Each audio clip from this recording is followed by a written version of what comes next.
इस वाली वीडियो में हम बैंकिंग के कुछ इंपॉर्टेंट टॉपिक को डिस्कस करते हैं। पहला है प्रायोरिटी सेक्टर लेंडिंग, इनमें से क्या क्या कॉन्स्टिट्यूट करेगा।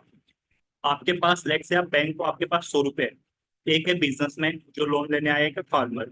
आप किसको लोन दोगे? तो ऑब्वियस सी बात, आप बिजनेसमैन को लोन दोगे, ठीक है, क्योंकि यहाँ पे ज्यादा चांसेस है कि आपके पैसे लौटा देगा। एस अब इस अगर इस सिनेरियो को मैं कंसिडर करूँ लार्ज स्केल पे, तो किसानों को तो लोन मिलेगा ही नहीं ऐसे।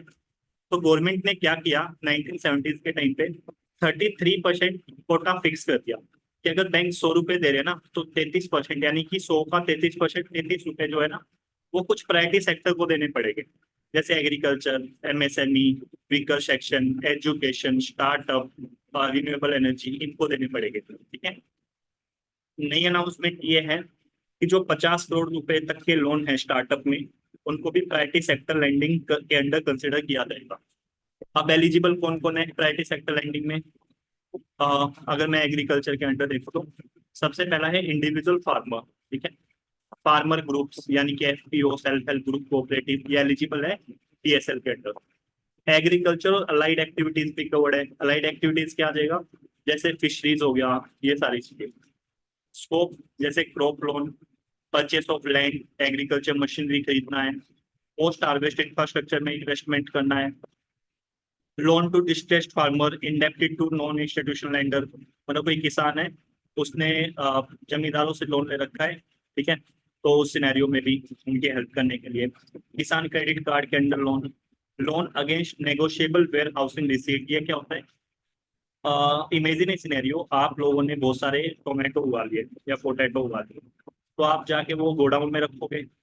गोडाउन में है नहीं, गोडाउन में रखने के बाद आपको एक स्लिप दी जाएगी, एक रिसीट दी जाएगी, जिसको बोलेंगे नेगोशिएबल वेयर हाउसिंग रिसीट।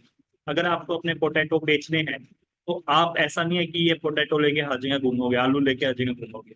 आप वो रिसीट दे सकते हो सामने वाली पार्टी को, और वो यहाँ से इनको उठा लेगा। तो इसको बोलते हैं नेगोशिएबल वेयर हाउसिंग रिसीट।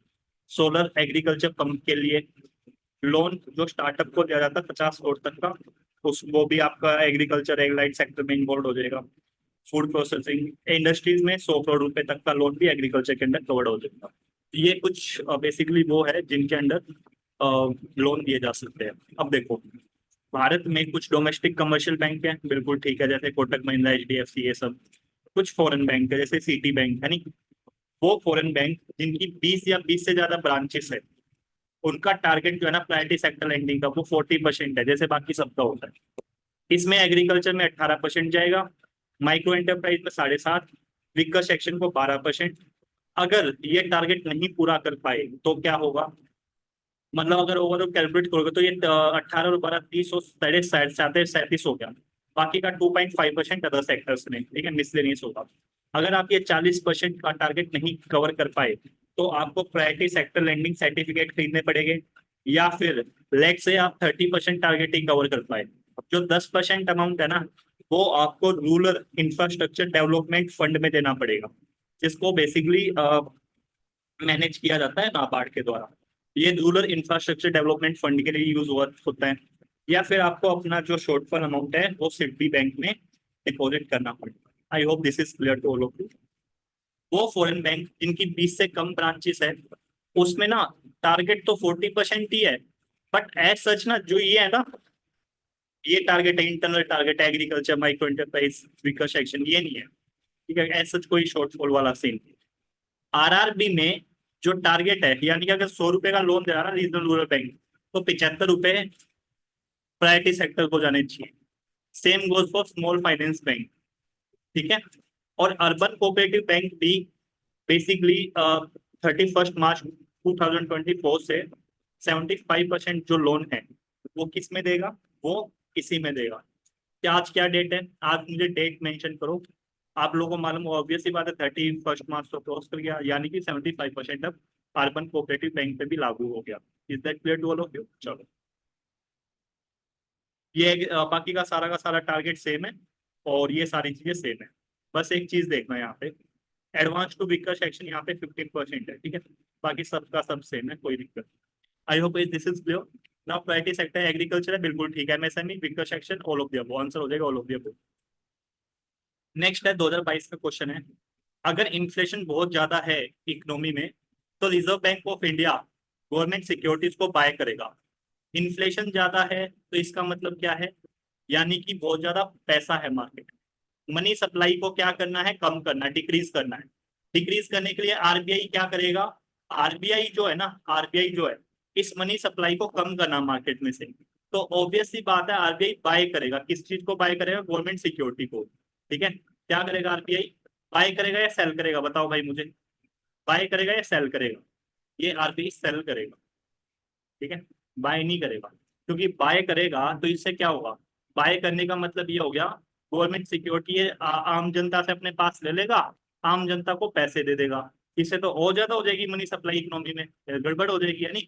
तो आरबीआई क्या करेगा, सेल करेगा ना कि बाय करेगा। I hope guys this is clear. तो first statement is no, as soon as you eliminate first statement, answer B. ठीक है, बट फिर भी पढ़ लेते हैं। If the rupee is rapidly depreciating, RBI is likely to sell dollar in the market। बिल्कुल ठीक है, रुपए का प्राइस गिरता जा रहा है, क्यों गिरता जा रहा है, लेट्स से यूएसए के बैंक ने अनाउंस कर दिया वो 9% इंटरेस्ट रेट दे रहा है, इमेजिन सिनेरियो। ठीक है, जितने भी फॉरनर थे जो यूएसए से आए थे इंडिया में, वो अब क्या करेंगे, वो बोलेंगे यार हमें हमारी कंट्री में ही बहुत अच्छा इंटरेस्ट रेट मिल रहा है, तो हम यहीं पे इन्वेस्ट करेंगे। तो उन्होंने जितना भी इंडिया में इन्वेस्ट कर रखा था, वो क्या करेंगे, वो उसको बेच बेच के क्या करेंगे, वो भागने की सोचेंगे। ठीक है, जब ये भागेंगे यहाँ से जाएंगे तो ऑब्वियसली बात है, इनको डॉलर में कन्वर्ट कराना पड़ेगा, क्योंकि इनके पास तो रुपया है। तो डॉलर की वैल्यू, डिमांड तो बढ़ गई, सप्लाई सेम है, सबको डॉलर चाहिए, सप्लाई कम है, तो क्या हो जाएगा भाई, डॉलर के प्राइस बढ़ जाएगी, यानी कि इन शॉर्ट क्या हो जाएगा, हमारी करेंसी डेप्रिशिएट कर जाएगी, डेप्रिशिएट कर जाएगी। तो करेंसी डेप्रिशिएट कर जाएगी तो दिक्कत हो जाएगी है नहीं। तो आरबीआई क्या करेगा इस सिनेरियो में, तो आरबीआई ना जो डॉलर की सप्लाई है ना, डॉलर की सप्लाई है उसको बढ़ा देगा।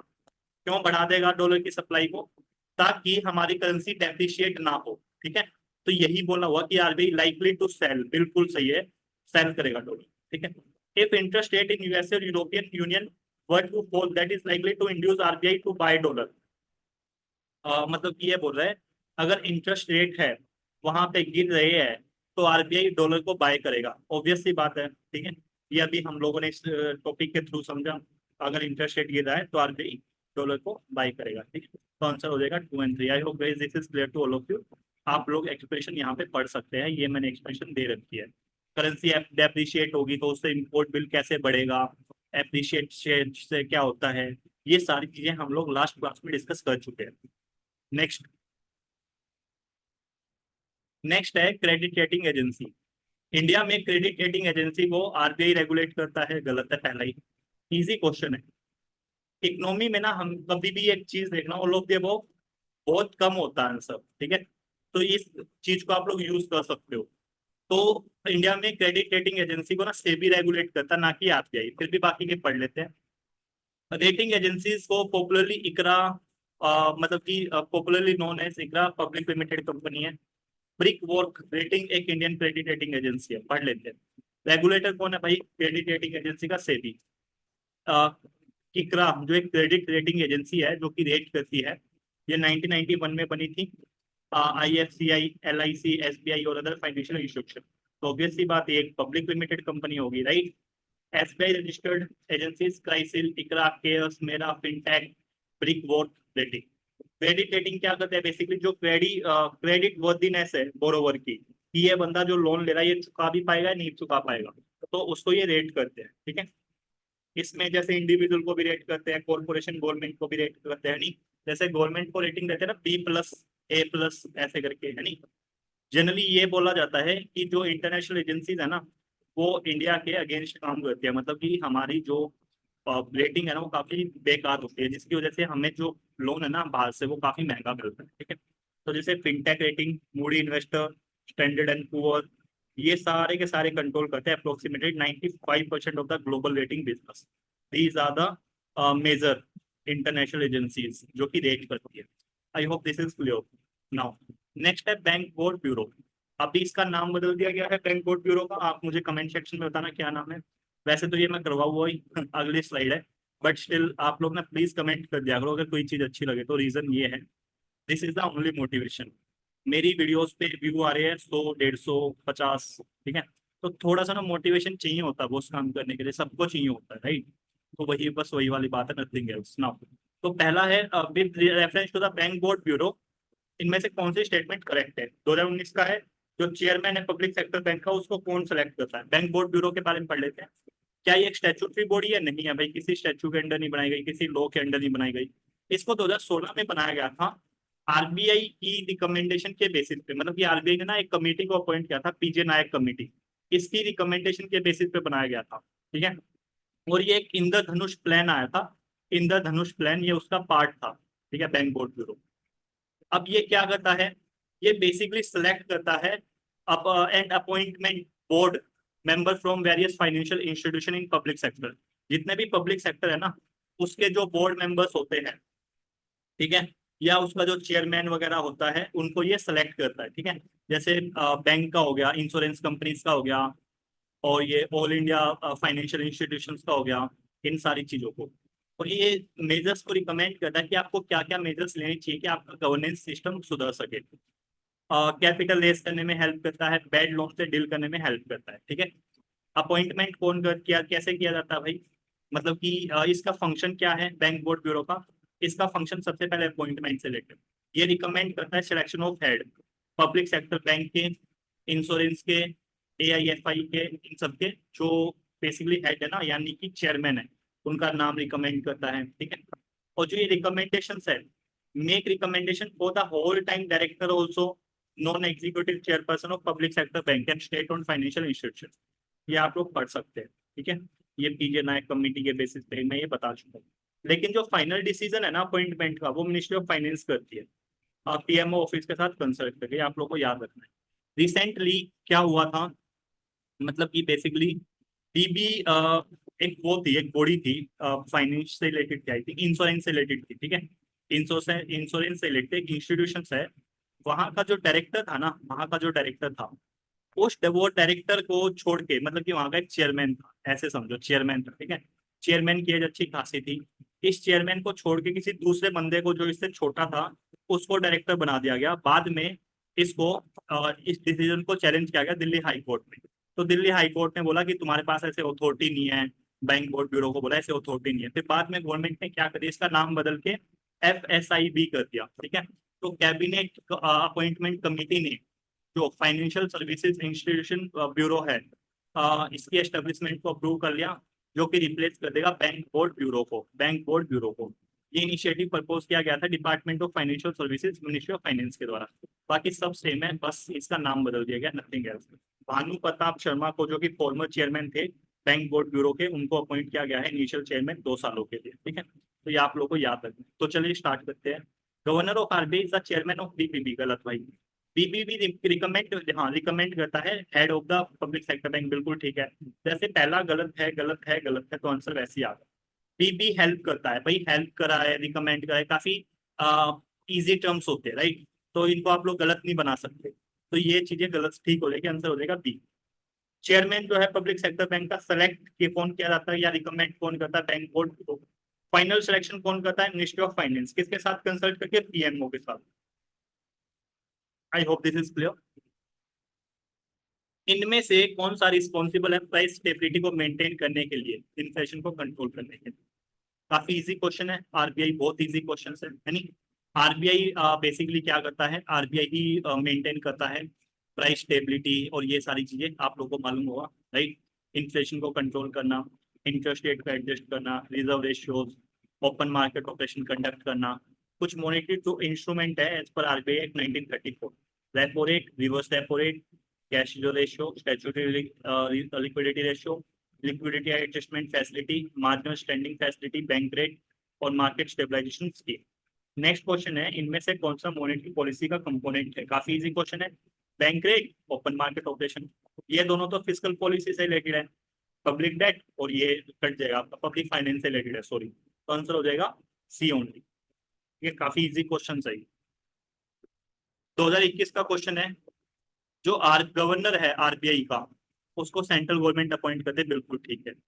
कुछ प्रोविजंस है हमारे कॉन्स्टिट्यूशन में जो कि सेंट्रल गवर्नमेंट को कुछ पावर देता है कि वो डायरेक्शन इशू कर सकता है आरबीआई को पब्लिक इंटरेस्ट में। गलत, हमारे कॉन्स्टिट्यूशन में मेंशन नहीं है, ये आरबीआई एक्ट में मेंशन है कि हमारे कॉन्स्टिट्यूशन में। बेसिकली जो सेक्शन 7 है ना आरबीआई एक्ट 1934 का, ये इम्पावर करता है कि सेंट्रल गवर्नमेंट जो है ना, आरबीआई को डायरेक्शन दे सकता है पब्लिक इंटरेस्ट में आरबीआई के गवर्नर के साथ कंसल्ट करके। इस प्रोविजन ये प्रोविजन जो है ना कॉन्स्टिट्यूशन में एग्जिस्ट नहीं करता, और इसका भी आई थिंक 2019-20 में फर्स्ट टाइम यूज किया गया था, इससे पहले इसका यूज भी नहीं किया गया था। ठीक है। आरबीआई का जो मतलब कि आप लोगों को मालूम होगा कौन सी कमेटी की recommendation, Hilton young commission, right, और आरबीआई एक्ट 1935 इन टेंडर बना था। इससे पहले जो आरबीआई का प्रीडिसीजर था वो क्या था, function of A central bank, किसके द्वारा हैंडल किए जाते थे, इंपीरियल बैंक ऑफ इंडिया के द्वारा। और यही इंपीरियल बैंक ऑफ इंडिया 1955 में जाके क्या बन गया, एसबीआई। एसबीआई ये आप लोगों को याद रखना है। गवर्नर और डिप्टी गवर्नर की अपॉइंटमेंट सेंट्रल गवर्नमेंट के द्वारा की जाती है, सेक्शन 8, इसको और अच्छे से कवर करते हैं। ठीक है। देखो, आरबीआई बना था हिल्टन यंग कमीशन के बेसिस पे 1926 में इन्होंने रिकमेंड किया था। ठीक है। जो फर्स्ट गवर्नर था आरबीआई का वो था सर ओसबोर्न स्मिथ। इन्होंने अपना ऑपरेशन स्टार्ट किया 1 अप्रैल 1935 से। शुरू में इनको कलकत्ता में बनाया गया था एस्टेब्लिश, बाद में बॉम्बे में इनको रिलोकेट कर दिया गया, लोकेट कर दिया गया 1937 में। स्टार्टिंग में एक प्राइवेट एंटिटी थी, लेकिन भारत आजाद होने के बाद 1 जनवरी 1949 को इनको नेशनलाइज कर दिया गया। ठीक है, यानी कि अब ये एक गवर्नमेंट बॉडी बन गई। अभी as of now it is 100% owned by finance ministry. ठीक है। और ये कौन से एक्ट के अंदर इनको नेशनलाइज किया गया, transfer to public ownership act 1948। Central board of RBI को अपॉइंट या नॉमिनेट किया जाता है गवर्नमेंट के द्वारा 4 सालों के लिए as per RBI act 1934। Official director governor, 4 deputy governor होते हैं फुल टाइम। नॉन ऑफिशियल में बेसिकली क्या होता है, 10 बंदों को नॉमिनेट किया जाता है अलग अलग फील्ड से, और 2 गवर्नमेंट ऑफिशियल्स होते हैं, generally economic affairs secretary and financial services secretary. और 4 जो है लोकल बोर्ड से, ईस्ट वेस्ट नॉर्थ साउथ के जो लोकल बोर्ड है वहां से एक एक बंदा चुन के आता है। ठीक है। फाइनेंशियल ईयर अभी क्या है, 1 अप्रैल से लेकर 31 मार्च के बीच में है। सेक्शन 7 जो आरबीआई एक्ट का, वो इंपावर करता है गवर्नमेंट को कि वो डायरेक्शन इशू कर सकता है आरबीआई को। इसका अब तक एक बार यूज किया गया है। सेक्शन 47 आरबीआई एक्ट 1934 ये बोलता है कि आरबीआई को कुछ प्रॉफिट गवर्नमेंट को ट्रांसफर करना होता है। ठीक है, एज पर द सेक्शन 47। आप मुझे ये बताना, बिमल जलान कमेटी किससे रिलेटेड है, कमेंट सेक्शन में बताओ जल्दी से। अगर नहीं मालूम तो गूगल करके टाइप कर दो भाई, इंपॉर्टेंट है ये। ठीक है। बिमल जलान कमेटी, हम लोग जनरली ये पढ़ते हैं आरबीआई ये कर सकता है वो कर सकता है। अब हम लोग ये पढ़ेंगे कि आरबीआई क्या नहीं कर सकता, वो ज्यादा इजी रहता है। आरबीआई किसी बैंक के शेयर को परचेस नहीं कर सकता। RBI give loan to the bank against the security of share, share के अगेंस्ट जो है वो लोन नहीं दे सकता। RBI loan give loan to the bank against security of immovable property, RBI जो है वो इमूवेबल प्रॉपर्टी अगेंस्ट लोन भी नहीं दे सकता, ये आप लोग को याद रखना। ठीक है। जनरली आरबीआई जो है इंडिपेंडेंस ऑटोनॉमी को एंजॉय करता है, लेकिन गवर्नमेंट इशू कर सकती है direction in matter of public interest, ये मैं देख चुका हूँ सेक्शन 7। ठीक है, ये हम लोग देख चुके हैं। इवन गवर्नमेंट जो है ना सुपरसीड कर सकते हैं board of director of the RBI. ठीक है, पब्लिक इंटरेस्ट में आरबीआई क्या क्या कर सकता है, RBI act 19 bank note issue करना, सेंटर स्टेट बैंक से deposit, purchase sale of foreign exchange, loan provide करना bank government bank all India financial institution को, purchase sale discounting, purchase sale of government securities, buy sell shares in NABARD SBI in certain selected institution, regulate of NBFC money market instrument, ये आप लोग देख सकते हैं। ठीक है। अपॉइंटमेंट ऑफ गवर्नर हम लोग देख चुके हैं।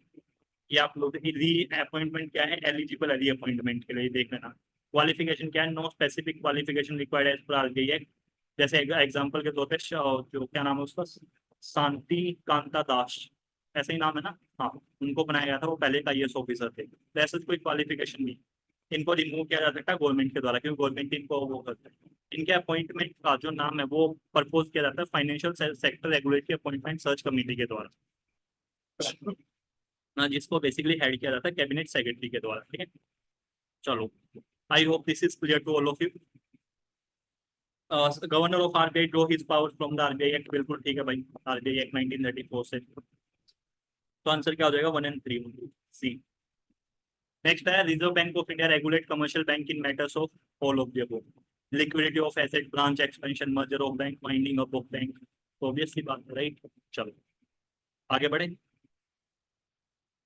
अर्बन कोऑपरेटिव बैंक के कॉन्टेक्स्ट में इनमें से कौन सी स्टेटमेंट ठीक है, they are supervised and regulated by the local board set up by state government.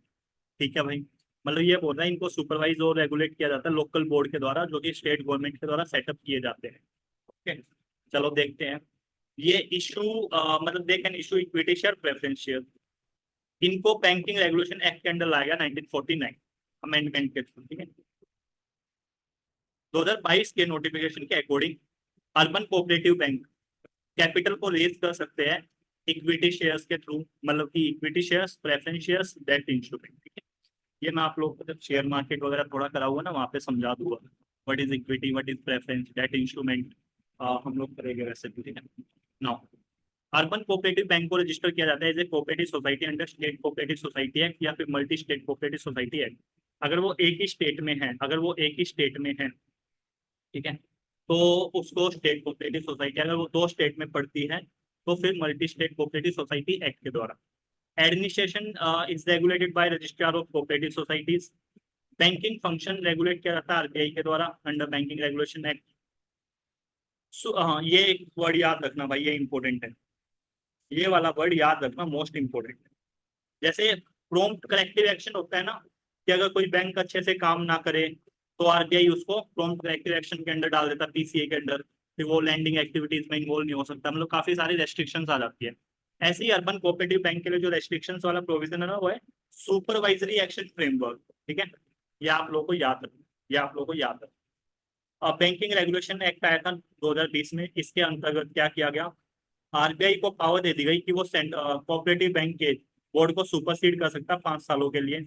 हाँ, ये प्राइमरी एग्रीकल्चर क्रेडिट सोसाइटी पे एप्लीकेबल नहीं होता। ठीक है, और ना ही ये state registrar of cooperative society की पावर को खत्म करता है। ये अलाउ करता है कोऑपरेटिव बैंकों की वो इशू, मतलब कि इक्विटी शेयर्स इशू कर सकते हैं, इक्विटी शेयर्स को किसी भी बंदे को जो कि उनके एरिया ऑफ ऑपरेशन में रह रहा हो। ठीक है, ये आप लोग देख सकते हैं। अब हम इस क्वेश्चन को सोल्व करते हैं। Supervision regulated by local board, गलत भाई, लोकल बोर्ड नहीं है। ठीक है, ये स्टेट कोऑपरेटिव सोसाइटी एक्ट या फिर रजिस्ट्रार ऑफ कोऑपरेटिव सोसाइटी के द्वारा ही वो मैनेज किया जाता है। First class, first class, first class, answer ठीक। इश्यू इक्विटी प्रेफरेंस शेयर, बिल्कुल ठीक है। They were brought under preview of banking regulation act, बिल्कुल ठीक है, तो आंसर हो जाएगा प्रीव्यू। क्या ये मुश्किल क्वेश्चन था? नहीं, ये इजी क्वेश्चन था, अगर क्योंकि पहली स्टेटमेंट हम लोग हमेशा पढ़ते हैं अपने बेसिक में। अब कोऑपरेटिव सोसाइटी से मिलता जुलता एक क्वेश्चन देख लेते हैं, वो इजी है। चलो देखो ये, in terms of the short term credit delivery to the agriculture sector, district central cooperative bank deliver more credit in comparison to schedule commercial bank and RRB. ठीक है, देखो 2011 में एक क्वेश्चन आया था कि इनमें से कौन सा हाईएस्ट शेयर है, मतलब कि सबसे ज्यादा एग्रीकल्चर में पैसा या अलाइड सेक्टर में पैसा कौन सा बैंक देता है, तो सबसे ज्यादा दे रहा है कमर्शियल बैंक। तो ये आप लोगों को याद रखना है। ठीक है, सबसे ज्यादा कमर्शियल बैंक है। तो ये पहली स्टेटमेंट गलत हो जाएगी भाई, क्योंकि सबसे ज्यादा जो लोन है वो कमर्शियल बैंक दे रहा है एग्रीकल्चर सेक्टर में। ठीक है, ना कि ये district central cooperative bank. One of the most important function, जब भी ऐसी स्टेटमेंट आए ना, one of the important function, one of the, generally statement ठीक होती है। ठीक है, पर फिर भी मैं इसको आपको अच्छे से समझा देता हूँ। ये कह रहा है कि इंपोर्टेंट फंक्शन जो है ना डिस्ट्रिक्ट सेंट्रल कोऑपरेटिव बैंक का, वो ये है कि वो फंड प्रोवाइड करेगा प्राइमरी एग्रीकल्चर क्रेडिट सोसाइटीज को। देखो कोऑपरेटिव बैंक होते हैं दो तरह के, एक तो होता है अर्बन कोऑपरेटिव और एक होता है रूरल के अंडर। अर्बन कोऑपरेटिव हम लोगों ने अभी पीछे देखा, रूरल में क्या आ जाता है, रूरल में आ जाता है जो कि शॉर्ट टर्म लोन देते हैं, जो एक होते हैं जो लॉन्ग टर्म लोन देते हैं। ये जनरली होते हैं लैंड डेवलपमेंट बैंक, इनको बोलते हैं लैंड डेवलपमेंट बैंक। ठीक है, शॉर्ट टर्म में आ जाते हैं आपके स्टेट कोऑपरेटिव बैंक और district central cooperative bank, primary agriculture societies. अब क्या होता है, सबसे पहला स्टेट कोऑपरेटिव बैंक और ये डिस्ट्रिक्ट सेंट्रल कोऑपरेटिव बैंक, इन दोनों को रेगुलेट किया जाता है आरबीआई के द्वारा। ठीक है, आरबीआई के द्वारा, और इनको रजिस्टर किया जाता है स्टेट कोऑपरेटिव सोसाइटी एक्ट के द्वारा। ये जो पावर है ना इनको कंट्रोल करने की, नाबार्ड को डेलीगेट की हुई है। ठीक है, आरबीआई ने नाबार्ड को। लेकिन जो विलेज लेवल पे है प्राइमरी एग्रीकल्चर क्रेडिट सोसाइटीज, ये बेसिकली बैंकिंग रेगुलेशन एक्ट से बाहर है। ठीक है, तो इनको आरबीआई रेगुलेट नहीं करता, ये आप लोगों को याद रखना है। स्टेट कोऑपरेटिव ये जो है स्टेट कोऑपरेटिव बोर्ड है, ये लोन देते हैं, ये फंड देते हैं इनको, डीसीसीपी को, और ये फंड प्रोवाइड करते हैं पैक को। ठीक है, प्राइमरी एग्रीकल्चर सोसाइटीज को। I hope this is clear to all of you now. ये स्टेटमेंट ठीक है, पहली गलत आंसर हो जाएगा बी।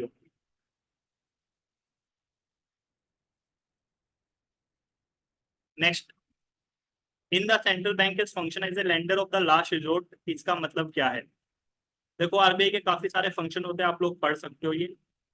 जब हम लोग बोलते हैं ना कि act as a lender of the last resort, इसका मतलब होता है अगर कहीं से लोन नहीं मिल रहा ना, तो ये जाके टेम्पररी पर्पज के लिए लोन ले सकते हैं और आरबीआई इनको मना भी नहीं करेगा, ठीक है। तो lending to trade and industry bodies when they fail to borrow from other sources बिल्कुल गलत है, क्योंकि lending lender of the last resort ये आरबीआई के कॉन्टेक्स्ट में, और आरबीआई जो है ना भाई, इंडस्ट्री बॉडीज को लोन थोड़ी ना देगा यार। Providing liquidity to the bank having a temporary crisis, बिल्कुल ठीक है भाई। Lending to government, RBI direct government को, गलत भाई। आंसर हो जाएगा B only. RBI of India regulate commercial bank in matter of all of the above, we have seen it right, ये रिपीटेड क्वेश्चन है। चलो, तो नेक्स्ट है गाइस ओपन मार्केट ऑपरेशन से रिलेटेड। इसमें क्या होता है, लेट्स से अगर इकोनॉमी में बहुत ज्यादा इन्फ्लेशन है, यानी कि महंगाई है। महंगाई का मतलब क्या है, लोगों के पास बहुत ज्यादा पैसा है। थोड़ा सा मैं इसको समझा देता हूँ, पता लगे काफी लोगों को समझ में नहीं आ रहा कि सर महंगाई का मतलब पैसा है क्यों, मतलब रीजन क्या है। देखो मैं इमेजिन सिनेरियो, इकोनॉमी में ना सप्लाई कांस्टेंट है या सप्लाई कम है, ठीक है। कांस्टेंट लगा लो, लेट्स से इकोनॉमी में ना, पूरी इकोनॉमी में 100 किलो आलू है, 100 किलो पोटैटो है, ठीक है। लेकिन सबके पास पैसा बहुत है, मनी सप्लाई बहुत ज्यादा है, लेने सबको है, लोग लाइन में लगे हुए हैं। आलू का प्राइस है 50 रुपए किलो, ठीक है, लेकिन लेने सबको है, जल्दी खत्म हो जाएगा। तो पहले वाला बंदा बोल रहा है कि यार मैं तुझे ना 60 रुपए देने को तैयार हूँ, तू मुझे दे दो। दूसरा बोल रहा है मैं 70 देने को तैयार हूँ, तीसरा बोल रहा है 80 देने को तैयार हूँ। रीजन क्या है, लोगों के पास पैसा बहुत है, लेकिन हमारी इकोनॉमी में सप्लाई तो कांस्टेंट है ना दोस्त। सप्लाई एकदम से तो बढ़ेगी नहीं, सप्लाई बढ़ाने में टाइम लगेगा, जिसकी वजह से महंगाई बढ़ती जा रही है। 50 रुपए की चीज 60 70 80 ऐसे बढ़ती जा रही है, क्योंकि लेने वाले बहुत ज्यादा भाई, सप्लाई कम है नहीं, यानी कि लोगों के पास पैसा कम है। तो आई hope this is clear. Inflation है तो इकोनॉमी में मनी सप्लाई ज्यादा है, तो आरबीआई को क्या करनी है, मनी सप्लाई को कम करना है। वो कैसे करेगी, ओपन मार्केट ऑपरेशन कंडक्ट करके। इसमें क्या होगा, आरबीआई जो है ना, जो एक्सेस पैसा है इसको सक कर लेगी, सक आउट कर लेगी, ठीक है। सक आउट एक्सेस मनी कैसे करेगी, ये सेल कर देगी कि इसको गवर्नमेंट सिक्योरिटीज को, गवर्नमेंट सिक्योरिटीज को अट्रैक्टिव ऑफर्स वगैरह देके सेल करेगी। जब ये गवर्नमेंट सिक्योरिटी को सेल करेगी तो खरीदेगा कौन, पब्लिक खरीदेगी। जब पब्लिक खरीदेगी तो वो क्या करेगी, वो बदले में पैसा देगी, किसको देगी, आरबीआई को। तो मनी सप्लाई कम होगी, इकोनॉमी बिल्कुल होगी सर। दूसरा सिनेरियो, अगर आरबीआई बाय कर रही है, क्यों बाय कर रही है, क्योंकि इकोनॉमी में ना डिफ्लेशन, यानी कि इकोनॉमी में क्या है ना, आरबीआई को मनी सप्लाई बढ़ानी है इकोनॉमी में, ताकि इकोनॉमी ग्रोथ हो सके। मनी सप्लाई है ही नहीं इकोनॉमी में, लोग कुछ खरीद ही नहीं रहे क्योंकि मनी सप्लाई कम है। आरबीआई को बढ़ानी है तो वो क्या करेगी, वो बाय करेगी किसको, गवर्नमेंट सिक्योरिटीज को। जब ये बाय करेगी, खरीदेगी गवर्नमेंट सिक्योरिटीज को पब्लिक से, तो आरबीआई क्या देगी, पैसा देगी, यानी कि money supply increase. I hope this is clear. Now open market operation क्या है, purchase and sale of government securities by the RBI, ठीक है। यानी कि ये बेसिकली किस चीज से रिलेटेड है, क्या ये फिजिकल डेफिसिट का पार्ट होते हैं, भाई बिल्कुल होते हैं। गवर्नमेंट इस पैसे को एक्सपेंडिचर के लिए यूज करती है, और ये डिपेंड करता है, मतलब कि बढ़ाना है, मतलब कि सकआउट करना या इंजेक्ट करना, ये डिपेंड करता है कि इकोनॉमी में लिक्विडिटी कितनी है। I hope this is clear to all of you now. Next question है कि इनमें से कौन सा एक स्टेरलाइजेशन का पार्ट है। ऑब्वियसली बात है, ओपन मार्केट ऑपरेशन है नहीं, ये स्टेरलाइज कर रहे हैं चीजों को, राइट। तो ये ओपन मार्केट ऑपरेशन है, काफी इजी सा क्वेश्चन था। आई होप दिस इज, अगर आप लोग 1 लाख रुपया कैश में अपने डिमांड डिपॉजिट से निकलवाते हो, तो इमीडिएट इफेक्ट क्या होगा, एग्रीगेट मनी सप्लाई पे। एग्रीगेट मनी सप्लाई का मतलब होता है currency in circulation, currency in circulation, और आपका जो बेसिकली ये है ना, मतलब कि deposit in bank. Currency in circulation and deposit in bank को ही हम लोग एग्रीगेट मनी सप्लाई बोलते हैं। अब मुझे एक बात बताओ, आप लोगों ने अपने बैंक से डिपॉजिट निकाल लिया, तो वो आपके पास आ गया, करेंसी इन सर्कुलेशन हो गया, रहा तो सेम ही ना। अरे आपने क्या किया, ये फॉर्म बदल गई बस, पहले वो बैंक में था, अब वो आपके हाथ में आ गया, यानी कि physical currency, currency in circulation हो गया। एग्रीगेट मनी सप्लाई बोलते ही नहीं को है। अब कोई चीज यहाँ से यहाँ चलेगी, रहेगी तो सेम ही, तो टू लिव इट अनचेंज, तो इकोनॉमी पे क्या इफेक्ट पड़ेगा, अनचेंज, ठीक है। I hope this is clear to all of now. हम थोड़ा सा ना जो बेसिक चीज है ना उनको पढ़ लेते हैं। जब आप बोलते हैं ना करेंसी इन सर्कुलेशन, इसका मतलब होता है currency with the bank and cash in hand with the bank. इसमें ये इंक्लूड नहीं होती foreign currency bank and all that, ठीक है। Demand deposit with banking system जब हम लोग बोलते हैं इसमें करंट अकाउंट डिपॉजिट और जो डिमांड पोर्शन होता है, डिमांड पोर्शन क्यों, सेविंग अकाउंट जब आप लोग करते हो ना, जनरली आप लोग बैंक में पैसा डालते हो तो उसमें कुछ फिक्स डिपॉजिट भी होता होगा, फिक्स डिपॉजिट आप लोग जो कराते हो, तो ये बोल रहा है उसका डिमांड डिपॉजिट की बात कर रहा है, जिसको आप लोग कभी भी डिमांड करके निकाल सकते हो, राइट। तो demand portion of saving bank या आप पढ़ सकते हो। इसमें banking system include both commercial bank cooperative bank, does not include non financial bank, does not include inter bank deposit. Kotak का बैंक, कोटक का पैसा एचडीएफसी में वो इंक्लूड नहीं होगा। बैंक का डिपॉजिट विद बैंक का आरबीआई का मतलब क्या है कि आरबीआई का बैंक का deposit with RBI in the form of cash reserve ratio, ठीक है, CRR. Other deposit with RBI क्या है भाई, deposit of quasi government other financial institution और इंटरनेशनल इंस्टीट्यूशन विद आरबीआई, आप लोग पढ़ सकते हैं। Time deposit with recurring deposit, fix deposit, time portion of saving account. Demand portion कहाँ पे था, demand deposit with the banking system. I hope this is clear. Aggregate money supply मैं ये समझा चुका हूँ, दोनों सेम ही चीज होती है, ठीक है। चलो आगे बढ़े। इनमें से कौन सा मतलब which of the following are the purpose of the statutory reserve requirement. Statutory reserve requirement यानी कि सीआरआर और एसएलआर, ठीक है, कैश रिजर्व रेशियो और statutory liquidity ratio. RBI act 1934 के अंडर सीआरआर सभी शेड्यूल कमर्शियल बैंक पे एप्लीकेबल होता है और बैंकिंग रेगुलेशन एक्ट के अंडर ये नॉन शेड्यूल बैंक पे एप्लीकेबल होता है, ठीक है।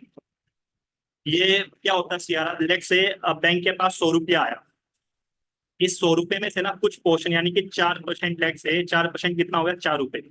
4 रुपए बैंक को, कोटक महिंद्रा बैंक के पास आया, लेट से 100 रुपए का डिपॉजिट, कोटक महिंद्रा बैंक को ये 4 रुपए आरबीआई के पास जमा कराने पड़ेंगे और इस पे कोई इंटरेस्ट भी नहीं मिलेगा, बस ये आइडल मनी पड़ा हुआ, आइडल मनी, ठीक है। किस किस पे एप्लीकेबल है, आरआरबी पे एप्लीकेबल है, बिल्कुल है। कोऑपरेटिव बैंक पे भी है, पेमेंट बैंक पे है, बिल्कुल है। Local area bank, finance bank, small commercial, सब पे एप्लीकेबल है। क्या ये एनबीएफसी पे एप्लीकेबल है, एप्लीकेबल नहीं है, चाहे वो डिपॉजिट टेकिंग हो या नॉन डिपॉजिट टेकिंग हो। नॉन बैंकिंग फाइनेंशियल जो ये कंपनीज होती है ना, ये भी दो तरह की होती है। एक तो जो डिपॉजिट लेती है, जो एक डिपॉजिट नहीं लेती, ठीक है। मिनिमम मैक्सिमम लिमिट ऐसा कुछ नहीं है, कैश में मेंटेन किया जाता है, आरबीआई के पास मेंटेन किया जाता है और इस पे कोई इंटरेस्ट नहीं मिलता। एज ऑफ नाउ 4.5% है। नेक्स्ट है स्टैट्यूटरी लिक्विडिटी रेशियो। ये बेसिकली आप बैंकिंग रेगुलेशन एक्ट 1949 के अंडर है, शेड्यूल बैंक के लिए भी नॉन शेड्यूल के लिए भी, यहाँ पे थोड़ा अलग अलग था, राइट। एप्लीकेबल है commercial, RRB, cooperative, small finance, payment, local area. ये एप्लीकेबल होता है एसएलआर सिर्फ और सिर्फ डिपॉजिट टेकिंग एनबीएफसी के लिए। होता क्या है एसएलआर, लेट से आपके बैंक में 100 रुपया आया, इस 100 रुपए में से ऐसा नहीं आप सारे के सारे आगे लोन में घुमा दोगे, इसमें से 4% तो आपको रखना पड़ेगा, 4.5% सीआरआर आरबीआई के पास, और 18% रखना पड़ेगा। 100 का कितना हो गया, 18%, 18 रुपए हो गया। 18 रुपए रखने पड़ेंगे आपको खुद के पास, ठीक है, ताकि इन चोट ऐसा ना हो बैंक रन की सिचुएशन आ जाए। आप मुझे ये बताओ इसमें कमेंट में, what is the meaning of bank run and fiscal stimulus. ये दो मतलब बताओ, इनको गूगल करना। फिस्कल स्टिमुलस पे 2010 में, 2011 में दोनों साल क्वेश्चन आए हुए हैं भाई। बैंक रन पे ऑलरेडी क्वेश्चन आया हुआ 2011 में। प्लीज बताना आप मुझे इसको कमेंट, ठीक है। चलो, तो ये मैंने बता दिया। बैंक रन की अगर सिचुएशन आ जाए तो एटलीस्ट बैंक के पास पैसा हो कि वो उसको मतलब सोल्व कर सके। क्या इसमें प्रॉफिट कमाया जाता है एसएलआर पे, बिल्कुल कमाया जाता है। और जो एसएलआर कैसे मेंटेन किया जाएगा, कैश में नहीं, कैश में कर लो, गोल्ड में कर लो, गवर्नमेंट सिक्योरिटीज में कर लो, ट्रेजरी बिल में कर लो, कैश मैनेजमेंट बिल में कर लो, डेटेड सिक्योरिटी में कर लो, स्टेट डेवलपमेंट लोन में कर लो, सोवरेन गोल्ड बॉन्ड में कर लो, सोवरेन ग्रीन बॉन्ड में कर लो। लेकिन कुछ स्पेशल गवर्नमेंट सिक्योरिटीज होती है, ऑयल बॉन्ड, फर्टिलाइजर बॉन्ड, ये एलिजिबल नहीं है, ठीक है। और इस पे इंटरेस्ट कमाया जाता है, बिल्कुल कमाया जाता है, बैंक इस पे इंटरेस्ट कमाता है। और bank can also earn profit when gold value appreciate, मतलब जब गोल्ड की वैल्यू बढ़ती है ना, क्योंकि गोल्ड में रख सकते हैं एसएलआर को, गोल्ड की वैल्यू बढ़ेगी तो पैसा भी कमाएंगे। I hope this is clear. Now let's solve this question. पहला है स्टैट्यूटरी रिजर्व रिक्वायरमेंट का पर्पस क्या है, to enable the central bank to control the amount of advances the bank can create, okay. नीचे से चलते हैं, to force the bank to have sufficient gold cash to meet their day to day requirement, to prevent the bank from making excessive profit. Third तो बिल्कुल काट सकते हैं हम लोग, ठीक है, यानी कि आंसर पहुंच भी गया, आंसर होगा 1 या 1 2। To make the people's deposit with the bank safe and liquid, ठीक है। To enable the central bank, ये पहली तो ठीक हो ही गई भाई, ऑब्वियसली बात है, ठीक है। दूसरा बोल रहा है कि लोग ऑफ डिपॉजिट को बैंक के पास सेफ और लिक्विड फॉर्म में रखना, ठीक है। आप मुझे इसका कमेंट सेक्शन में आंसर बताना, ए होगा या बी होगा please, this is my request, okay. मैं वैसे इसको पिन कर दूंगा फिर इसका आंसर क्या होगा, बट मैं ये देखना चाहता हूँ आप लोग इसका आंसर क्या देंगे। चलो आगे बढ़े। स्टेटमेंट दो को देखना क्या स्टैट्यूटरी रिजर्व रिक्वायरमेंट का ये पर्पज है, फिर मैं इसको मेंशन कर दूंगा, डोंट वरी, नेक्स्ट वीडियो में सबसे पहले यही मेंशन करूंगा। Next time monetary policy committee से रिलेटेड एक बार पढ़ लेते हैं इसके बारे में। मॉनेटरी पॉलिसी कमेटी आरबीआई एक 1934 के अंडर उजिन पटेल कमेटी के रिकमेंडेशन के बेसिस पर बनाई गई। इसमें 6 मेंबर होते हैं, 3 होते हैं आरबीआई से, 3 गवर्नमेंट से। आरबीआई से होते हैं गवर्नर, डिप्टी गवर्नर और एक ऑफिशियल होता है जिसको नॉमिनेट किया जाता है सेंट्रल बोर्ड के द्वारा, सेंट्रल बोर्ड ऑफ आरबीआई के द्वारा नॉमिनेट किया जाता है। एक कमेटी हेड की जाती है कैबिनेट सेक्रेटरी के द्वारा, उनको नॉमिनेट करते हैं 3 मेंबर।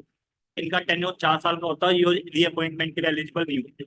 इनकी मीटिंग क्या होनी है, आरबीआई एक्ट 1934 के अकॉर्डिंग 1 साल में 4 मीटिंग होनी चाहिए, यानी कि हर 3 महीने में। एज ऑफ नाउ इनकी मीटिंग हर 2 महीने में होती है, ठीक है। आरबीआई हर 6 महीने में अपनी रिपोर्ट को सबमिट करती है।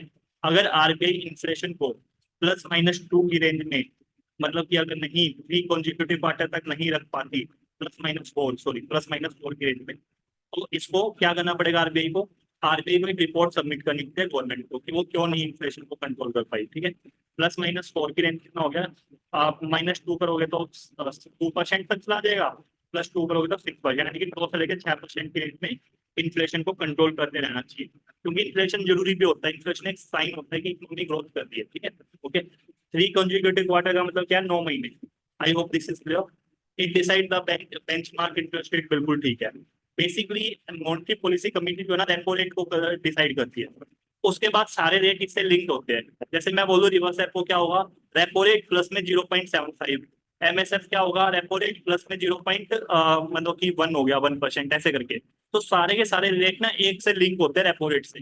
ये जैसे जैसे बढ़ता घटता रहेगा उसके बेसिस पे बाकी भी बढ़ते घटते रहेंगे। ये 12 मेंबर बॉडी होती है, गलत है भाई, 6 मेंबर होती है। ये चेयरमैनशिप यूनियन फाइनेंस मिनिस्टर, गलत है भाई, ठीक है, चेयरमैनशिप यूनियन फाइनेंस मिनिस्टर नहीं होता, आरबीआई गवर्नर होता है, ठीक है। तो आंसर हो जाएगा ए और। I hope this is clear to all of you. आगे बढ़े।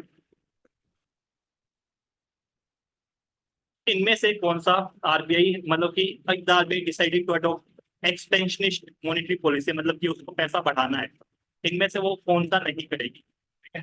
पैसा बढ़ाना है, इकोनॉमी में पैसा लेके आना है, ठीक है। इकोनॉमी में पैसा लाने के लिए क्या करना पड़ेगा, इंटरेस्ट रेट को कम करना पड़ेगा। पहले अगर 4% था रेपो रेट, अब 3 या 2 करना पड़ेगा, तभी पैसा बढ़ेगा। Cut and optimise the statutory liquidity ratio, बिल्कुल ठीक है।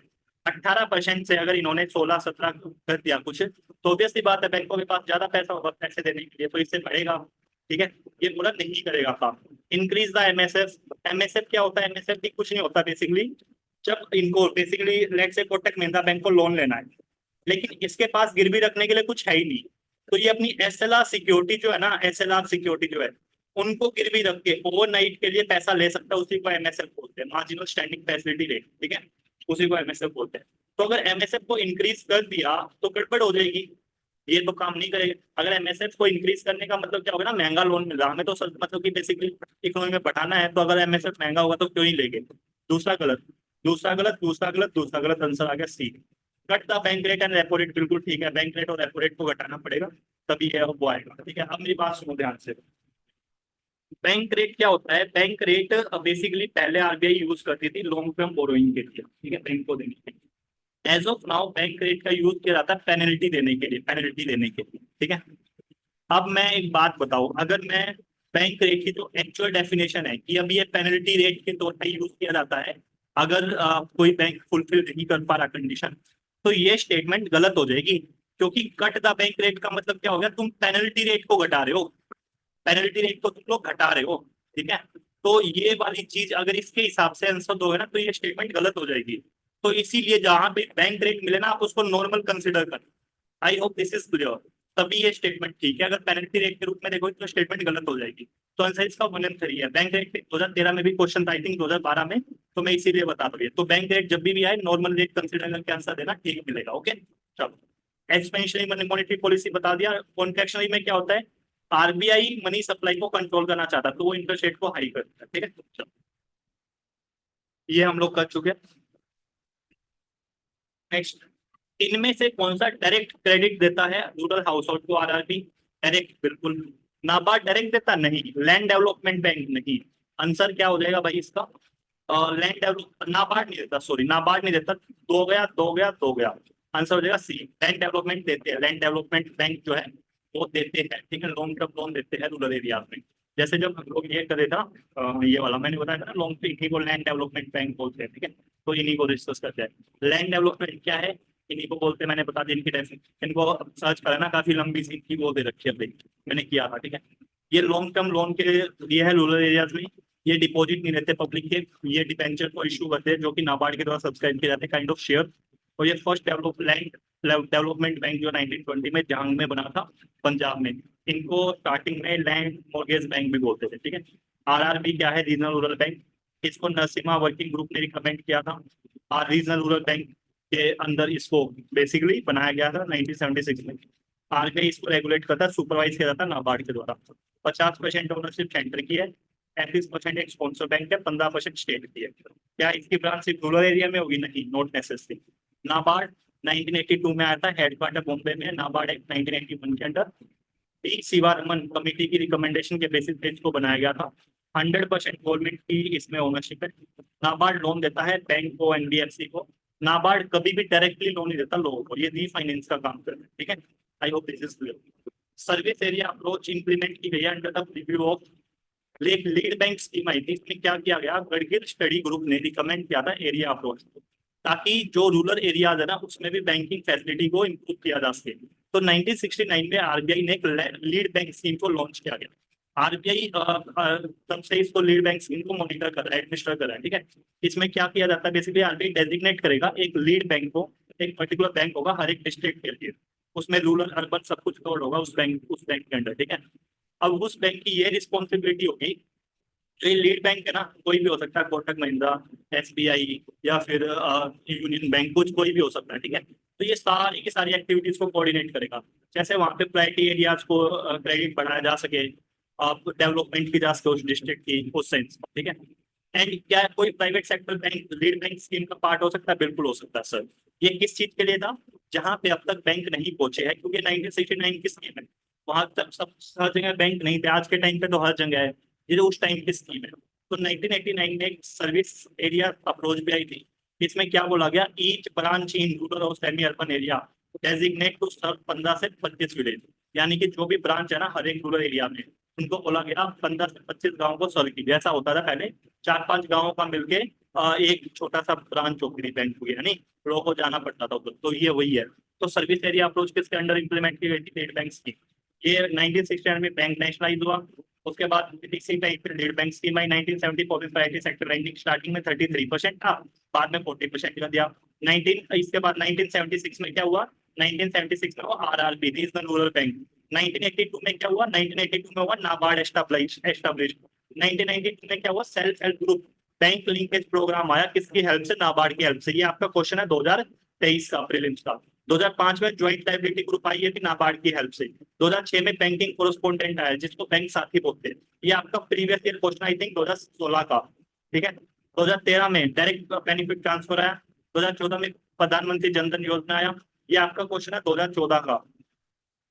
2015 में पीएम मुद्रा योजना, ये आपका क्वेश्चन है 2018 का।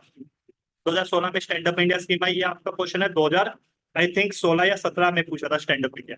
2019 में national strategy to financial inclusion, ठीक है। I hope this is clear to लोग। इनमें से कौन सा कमर्शियल बैंक के एसेट में इंक्लूड नहीं होता? काफी इजी क्वेश्चन है, बहुत इजी क्वेश्चन है, ठीक है। कमर्शियल बैंक के एसेट में इंक्लूड क्या नहीं होगा भाई? डिपॉजिट। डिपॉजिट क्या लाइबिलिटी है? ये तो वापिस करना है उनको, है नहीं। इनमें से which of the following is issued by registered foreign portfolio investor to overseas investor who want to be part of Indian stock market without registering? क्या होता है? लेट्स से यूएसए में एक बंदा है, उसको इंडिया में इन्वेस्ट करना है, ठीक है। लेकिन ये इतनी बसट नहीं लेना चाहता कि पहले सेबी के पास रजिस्टर करें एंड। तो यहाँ पे एक होता है बंदा फॉरेन पोर्टफोलियो इन्वेस्टर, इन्होंने खुद को रजिस्टर किया हुआ सेबी के साथ। तो ये क्या करेगा? तो ये बंदा जो है ना, इसके पास जाएगा, फॉरेन पोर्टफोलियो इन्वेस्टर के पास, इससे पार्टिसिपेटिंग नोट ले लेगा और इसको पैसे दे देगा कि मेरे पैसे इस वाले इंस्टीट्यूशन में लगा दे। तो ये एसबीआई इसके बिहाफ पे लगा देगा और इसको मिल जाएगा पार्टिसिपेटिंग नोट, फ्री नोट जिसको बोलते हैं, ठीक है। तो यही पूछा था। तो इसको रजिस्टर कराने की जरूरत नहीं पड़ी सेबी के साथ, ठीक है। तो आंसर हो जाएगा इसका पी नोट, पार्टिसिपेटिव। ये क्या है? ये फॉरेन इन्वेस्टर्स को अलाउ करता है कि वो इंडियन मार्केट में इन्वेस्ट करे बिना खुद को रजिस्ट्रेशन कराए सेबी के साथ, ठीक है। तो ये आप लोग पढ़ सकते हैं।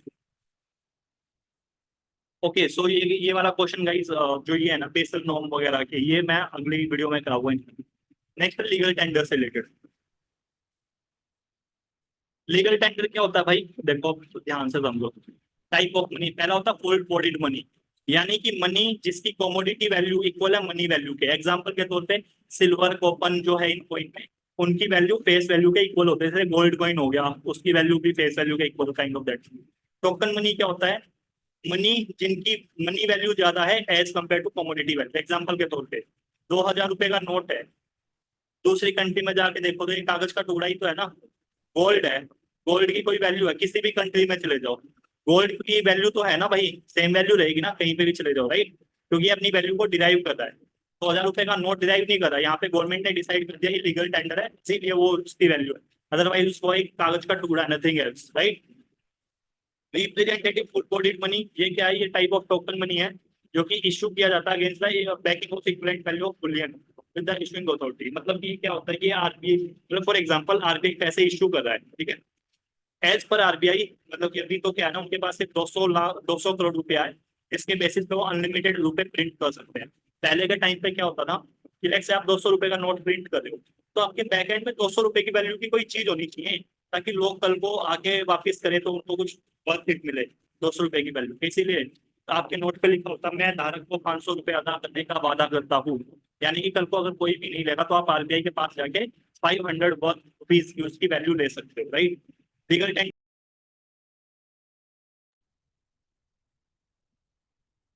सो गाइस नेक्स्ट है लीगल टेंडर मनी। ये क्या होता है भाई लीगल टेंडर मनी?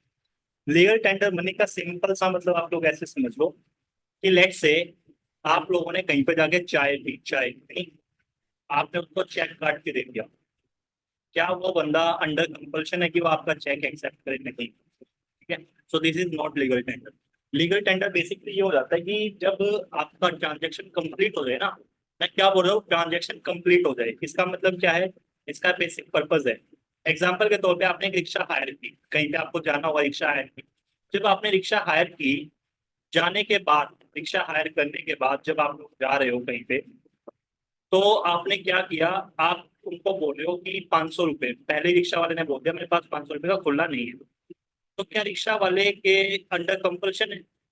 नहीं। क्यों नहीं अंडर कंपल्शन 500 रुपए का नोट लेने के? क्योंकि अभी ट्रांजेक्शन कंप्लीट नहीं हुई, स्टार्टिंग ही नहीं हुई ट्रांजेक्शन। लेकिन अगर आप अपनी डेस्टिनेशन पे पहुंच गए, उसके बाद आप 500 रुपए का नोट दे रहे हो रिक्शा वाले को, वो मना कर रहा है कि ये नोट नहीं चलेगा, तो वो गलत चीज है, वो इलीगल है, ठीक है। क्योंकि वो ये बोल सकता है छुट्टा नहीं है, ये नहीं बोल सकता ये चलेगा नहीं। जैसे हरियाणा में ना 10 रुपए का सिक्का नहीं चलता, दैट इज इलीगल, ठीक है, चलना चाहिए क्योंकि लीगल टेंडर है, ठीक है। I hope this is clear, ठीक है। तो it is an official medium of payment recognized by law that can be used to meet a financial obligation and hence cannot be denied in the settlement of a monetary obligation. All coins issued under the authority of Section 6 of the Coinage Act are legal tender. All banknotes issued by RBI under RBI Act legal tender. अब होता है limited और unlimited legal tender. ये क्या होता है? Limited legal tender होता है कि आप 50 पैसे कोइन की 10 रुपए तक की पेमेंट कर सकते हो, यानी कि 50-50 पैसे के 20 कोइन दे दिए, आप पेमेंट कर सकते हो, कोई डिनाई नहीं कर सकता इश्यू। लेकिन इससे ज्यादा नहीं कर सकते। अनलिमिटेड क्या होता है कि आप 10 रुपए का नोट हो गया या 1 रुपए, आप कितनी भी अनलिमिटेड उससे पेमेंट कर सकते हो, ठीक है। तो हो गया unlimited legal tender. I hope this is clear now. Meaning of legal tender क्या हो जाएगा भाई? इसका आंसर हो जाएगा money which a creditor is under compulsion to accept in settlement of credit. तो गाइस बाकी का जो क्वेश्चन है वो हम नेक्स्ट वीडियो में करेंगे, अदरवाइज ये वीडियो काफी लंबी हो जाएगी, ठीक है। And please do comment and let me know कि आपको ये इनिशिएटिव पसंद आ रहा है या नहीं आ रहा, ठीक है। आपको कोई डाउट है? क्या होता है ना, कभी कभी इकोनॉमी के सारे टॉपिक्स कवर नहीं हो पाएंगे, लेकिन आपको किसी पर्टिकुलर टॉपिक में इश्यू आ रहा है, आप मुझे कमेंट करके बताओ, मैं उस पर वीडियो बना दूंगा। हो सकता है यार वो PYQ में ना आया हो आपको, लेकिन समझ में ना आया हो सकता है ना। तो please do let me know in the comment section what is your need. Thank you, जय हिंद।